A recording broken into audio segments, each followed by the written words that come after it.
Praise lord. అందరికి వందనాలండి.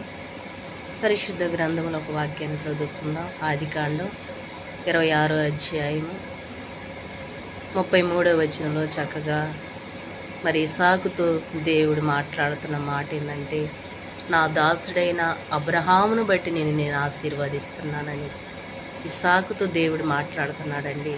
ఎందుకంటే అబ్రహాము నీతిమంతుడు, దేవుని మాటకు లోపడిన వాడండి. ఆదికాండంలో 12 అధ్యాయాలు మనం చూస్తే అక్కడ దేవుని మాట విన్నాడండి. మనము కూడా దేవుని మాట విని అనేకులు దేవుని ఆశీర్వాదాలు పొందుకున్నారు. మనము కూడా దేవుని మాట వినేవారిగా ఉండాలి. అందుకే అబ్రహామును బట్టి ఇసాకుని దేవుడు ఆశీర్వదించాడండి. నిన్ను ఆశీర్వదించి నిన్ను గొప్ప చేస్తా, నీ సంతానాన్ని అభివృద్ధి పరుస్తానని ఇసాకుతో మాట్లాడుతూ ఉన్నాడండి.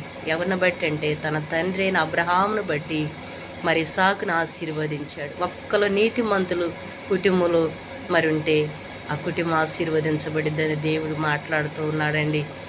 ఎవరు ఒక తల్లి అయినా తండ్రి అయినా ఎవరైనా ఒకరు నీతిమంతులు ఉంటే ఆ కుటుంబాన్ని దేవుడు ఆశీర్వదిస్తాడు.